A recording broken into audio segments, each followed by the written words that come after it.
Your Majesty, Excellencies, may I welcome the leaders of the Republic of Korea, His Excellency Moon Jae-in, Japan, His Excellency Shinzo Abe, and China, His Excellency Li Keqiang. I thank the Director General of the World Health Organization for his statement. Thank you, ASEAN Secretary General, His Excellency Lim Jak-hoy, for your comprehensive briefing. We face a formidable enemy, one that knows no border and has no regard for human life. COVID-19 has already claimed more than 100,000 lives among the world, despite the brave efforts of frontliners. Our healthcare professionals are waging an uphill battle against the invisible enemy at a great personal risk. Thus, we honor those who pass in the line of service. This pandemic is shaking the very foundation of our lives in a way we have never seen before, and such staggering cost. It lays bare the fragility of our interdependent world and the frailties of our societies and the vulnerabilities of our institutions. Thus, everyone needs the same limited resources. When everyone needs the same limited resources, the compulsion to resort to zero-sum approach is especially amplified. Yet, a pandemic requires the exact opposite response. Going it alone is an exercise in futility and absurdity. There can never be victory if we do not defeat the virus everywhere. We have to choose the intelligent and productive path of cooperation. It's the only way. We thank our dialogue partners, China, Japan, and the Republic of Korea, for choosing this path. We are grateful for your timely and generous assistance in time of great need, especially those on the end of the line. We must continue working together to end this pandemic with finality. Our most urgent priority is strengthening the capacity of our healthcare system. We call on the increased production and the facilitation of trade of vital medical equipments and supplies in our region. We support the creation of regional reserves of medical supplies to better equip us in this fight.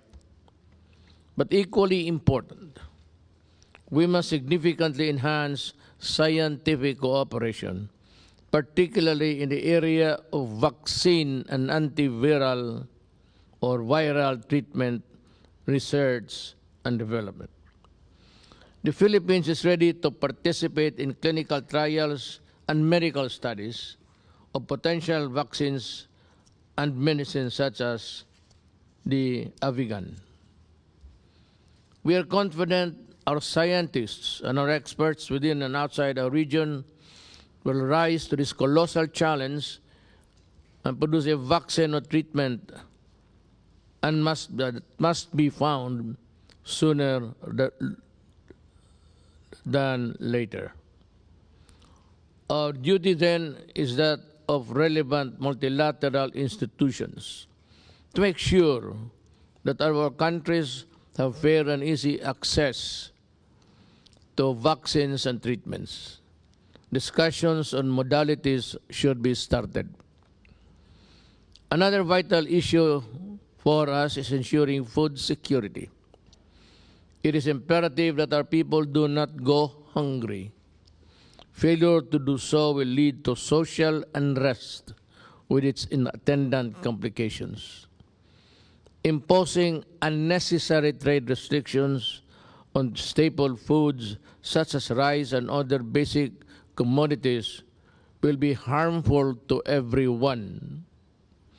We have to keep ASEAN markets open and ensure supply chains connectivity. We must also utilize existing mechanisms such as the ASEAN Plus 3 Emergency Rice Reserve.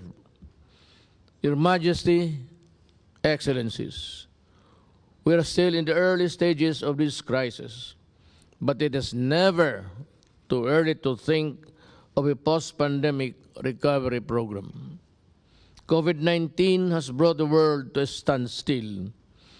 We face the spectacle of a global recession. In the Philippines, we are bracing for a significant decline in economic output.